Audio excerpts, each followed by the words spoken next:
welcome to HITC Sport. Right, okay. Let's take a look at the 15 most controversial Man City players of all time. Alright, let's go. Gareth Barry. Yeah, you might think, why on earth is Gareth Barry on the list? This fella is a practical choir boy who no doubt spends every morning hugging his local binman. Let's not forget he spent 6 months treating the Aston Villa armband as if it was an unused condom, effectively tossing it in the bin to push to remove to Liverpool. Or how about the small matter of, allegedly, driving a goddamn taxi through the streets of Spain on a supposed team bonding trip with his side stuck to the foot of the league. This was supposed to unite the club, give them half a chance of staying up. It's like going away on a couple's retreat to save a dying marriage and then choosing to spend the next 4 days stuck in the pub picking blue cheese out of your belly button and drinking diesel out of the tank. Come on Gareth, shape up. FABIAN DELPH. Ah yes, another fellow who treated the Villa captaincy with all the respect that Chris Brown shows to women. Let's just take a look at this man's final few moments from his time at Villa Park 4 years ago. FABIAN DELPH rules out Manchester City move and commits to Aston Villa. I'm not leaving, I'm staying at the football club and I can't wait for the start of the season and captaining this great club. 1 week later, literally, just 6 days. FABIAN DELPH, Manchester City sign Aston Villa captain for 8 million. Are you serious, Fabian? That's like when my dad popped out to fetch some milk. It's 12 years later. Where the f is my Bonya? Jack Rodwell. Okay, so maybe Jack Rodwell isn't the most controversial person in human history, but he's going in here anyway for daring to say this as recently as last year. Jack Rodwell, I can play for England again as a centre half. It's this sort of delusion which would force you to come to the conclusion that this man has brain cells made of spaghetti. YAYA Toure. Okay, I could have gone for Colo Toure, a man who failed a drugs test for actually sucking down his wife's diet pills. Normally, I wouldn't believe that excuse for a second. It's a bit like when some haggard looking stick holding an empty bottle of vodka stops you in the street to ask you for money for the bus. Yeah, maybe if a bus fare was just another word for 3 pounds of ket mainlined into your eyeballs. But whatever, okay. Colo, diet pills, yeah. Bit weird, okay. But YAYA on the other hand. Oh boy! Great player, but zero self-awareness. This man actually threatened to leave Man City because they didn't offer him a birthday cake. Big whoop, you get paid 150 grand a week to play football and you're upset that they didn't pop down to Asda to buy you a cake? You know, yeah, you know what I got for my birthday last year? A hug from my mum. Just kidding, she hasn't talked to me in years. Man City's YAYA Toure accepts drink driving ban but claims to have not consumed alcohol intentionally. How?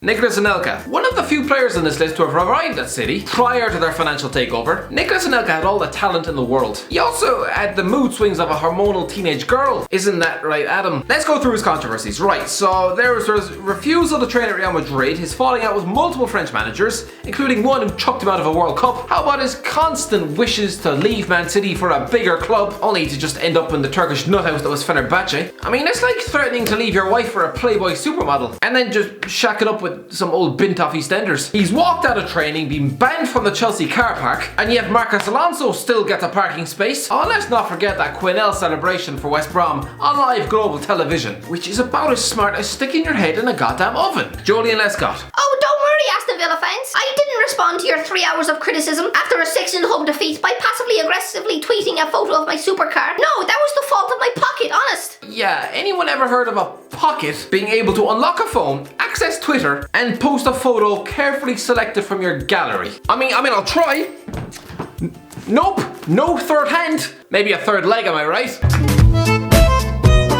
Oh god, let's just forget that ever happened. But if so, right, if your pocket can do that, then that is one super pocket, which should probably be donated to science for the good of the race. Either that or you're just an insecure footballer who can't take a bit of flack on the chin when you've just spent 90 minutes defending like a seal with diarrhea. But no, yeah, maybe it was the pocket. Nigel de Jong. Nigel de Jong is a horrific monster of a human being and must be put down for the safety of our children. The same could also be said for another former Man City player. Guess which one? I am, of course, joking. De Jong was a good player, but a generally despised footballer. Are we really surprised considering his method of tackling seemed to be trying to staple his opponents in the goddamn chest? This is a man responsible for snapping Adam Manarfa like a twig, of trying to impale Xabi Alonso in the biggest game of his life. And I have no proof, but he seems like the type of guy that would probably enjoy drowning kittens in the toilets of KFC. EMMANUEL ADEBAYOR. Where do I start with EMMANUEL ADEBAYOR? Anyone who has ever willingly contributed to making this photo happen should probably be locked up for life. Christ below.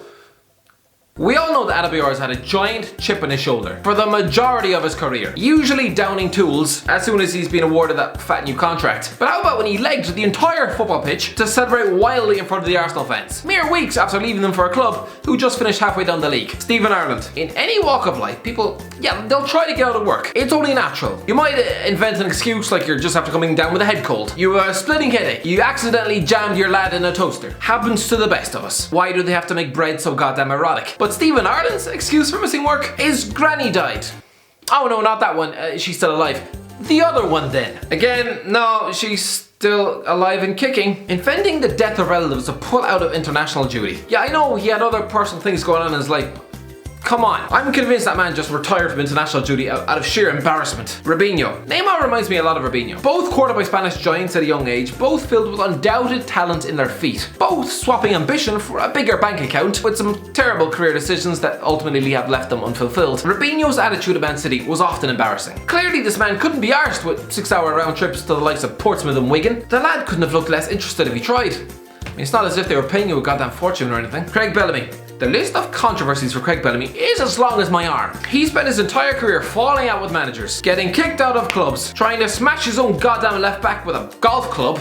Need I go on? Ben Thatcher. It takes something pretty special to go from unknown Man City right back to practically the most hated man in Britain inside a week. But hey, that's what happens when you nearly turn an opponent's skull into scrambled eggs on toast. Don't get me wrong, this fella's career was about as remarkable as my goddamn milkman. Turning out for a bunch of lower league clubs, but Christ above. Sorry, Christ below. Am I right? That tackle should have come with a goddamn jail sentence. It's August 2006. City are playing out a goalless draw with Pompey at home. Destined for last on match of the day. The sort of game you'd have forgotten about within 3 minutes of it ending. And then he puts Pedro Mendes in the goddamn hospital, shoving his elbow into his face with all the ferocity of the London Express. Mario Balotelli, nearly blowing up his own bathroom. Disrespecting opponents in pre-season. The Why Always Me t-shirt. Using Scott Parker's head as a goddamn doormat. Driving into women's prisons, training ground bus stops, needless red cards. Is that enough? Carlos Tevez. You have to admire Carlos Tevez' sheer brazen attitude. Clearly this man just doesn't care. As if swapping Manchester clubs overnight wasn't bad enough. What about holding up the RIP Fergie sign 2 years later? When he's holding up a mock grave of your former employer on live global television, ever a good idea? Especially when the man in question is a goddamn geriatric. Christ above, when Sir Alex does sadly pass, you know this photo is just going to do the rounds on Twitter, and Tevez is going to be roundly lynched.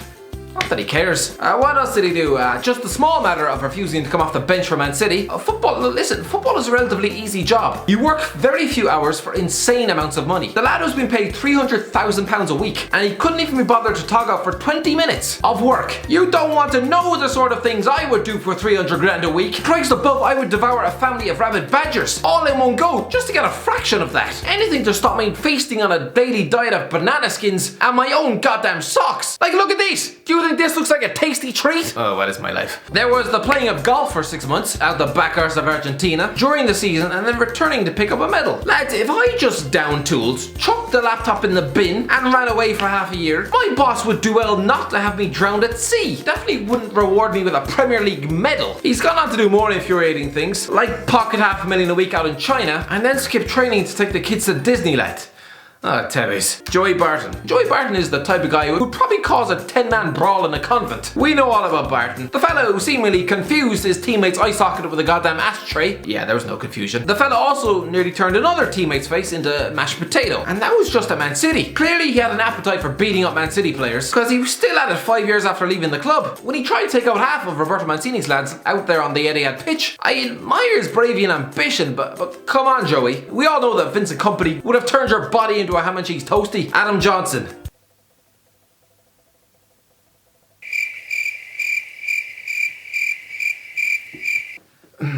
I don't know. He has a dodgy haircut. I guess as far as haircuts go, it's quite controversial. Anyway, that's it, lads. That is all the controversial Man City players I can think of. If there's any more that I've left out, let me know in the comment section below. If you'd like me to do this as a series, let me know that as well. Twitter and Instagram is there. If you enjoyed the video, don't forget to like, share, and subscribe. And as always, I'll talk to you in a while.